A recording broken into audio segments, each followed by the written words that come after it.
হযরত বিলাল রাদিয়াল্লাহু তাআলা আনহু তার মনিব ছিল উবাই বিন খালফ। উবাই বিন খালফ বিলাল রাদিয়াল্লাহু তাআলা আনহুকে ইসলাম গ্রহণ করার কারণে তাকে শাস্তি দিলেন। একটা মরু প্রান্তরে নিয়ে গিয়া হযরত বিলাল রাদিয়াল্লাহু তাআলা আনহুর উত্তপ্ত বালুর উপরে বেলালকে শোয়া দিলেন। পাথর একটা বুকের উপরে চাপা দিলেন। উবাই বিন খালফ দিনের শেষে বেলাল রাদিয়াল্লাহু তাআলা আনহুর কাছে গিয়ে বলেন, বেলাল, তুমি কি মুহাম্মাদের কলেমা ছাড়বা? যদি তুমি মুহাম্মাদের কলেমা ছেড়ে দাও, যদি তুমি আমাদের দেব দেবীকে মানো, পাথর শুধু তোমার বুকের উপর থেকে সরে যাবে না, হাত করাটাও তোমার হাত থেকে খুলে যাবে।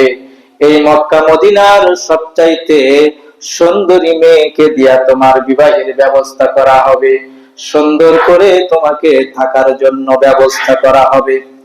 হযরত বিলাল রাদিয়াল্লাহু তাআলা আনহু সেই সময় কি বলেছিলেন, ইতিহাসের স্বর্ণাক্ষরে সেই কথাটা লেখা রয়েছে, বলেন সুবহানাল্লাহ। হযরত বিলাল বলেন, উবাই বিন খালফ, লাউ কাতাতু ইরবান ইরবা, ও উবাই বিন খালফ, তুমি যদি আমাকে উত্তপ্ত বালুকোনায় শায়িত নয়, পাথর চাপা দিয়ে বুকে দিয়ে রেখেছো, এইটাই শুধুই নয়, তুমি যদি আমাকে কেটে টুকরাও টুকরাও যদি করো, আমি বেলালের জবান যতক্ষণ পর্যন্ত চালু রয়েছে ততক্ষণ পর্যন্ত আমার জবান থেকে বের হবে লা ইলাহা ইল্লাল্লাহু মুহাম্মাদুর রাসূলুল্লাহ। এটা ছিল নবীজির হাদিস। ইন কুতিলতা আও হুররিকতা, তোমাকে যদি আগুনে নিক্ষেপ করা হয় কিংবা তোমাকে যদি কেটে টুকরো টুকরো করা হয়, শিরকের মতো জঘন্যতম গুনাহতে তুমি কখনো লিপ্ত হবে না। এজন্য শিরকের বড় ধরনের গুনাহ বেলাল রাদিয়াল্লাহু তাআলা আনহুর সেই কঠিন মুহূর্তে পার্শ্ব দিয়ে যাচ্ছিলেন হযরত আবু বকর সিদ্দিক রাদিয়াল্লাহু তাআলা আনহু। জিজ্ঞেস করলেন, বেলাল, তোমার এই অবস্থা কেন? হযরতে বেলাল বললেন, ইসলাম গ্রহণ করেছি, কলেমা গ্রহণ করেছি, এজন্য আমার এই অবস্থা। উবাই বিন খালফকে ডেকে হযরতে আবু বকর সিদ্দিক বললেন, উবাই বিন খালফ, বেলালকে তুমি ছেড়ে দিবা, মুক্ত করে দিবে, কয় লক্ষ তুমি দিরহাম নিবা?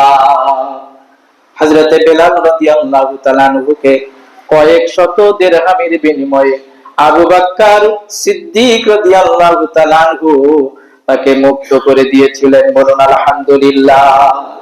সেই মানুষটির মর্যাদা এত বেশি আল্লাহ পাক বাড়ায়া দিয়েছিলেন, ইসলামের প্রথম মুয়াজ্জিন হলেন, মসজিদে নববীতে আযান দিতেন, আল্লাহর ফেরেশতারা আরশে আজিমে বেলালের আযান শুনে শুনে কাতার বন্দী হয়ে নামাজ পড়তো।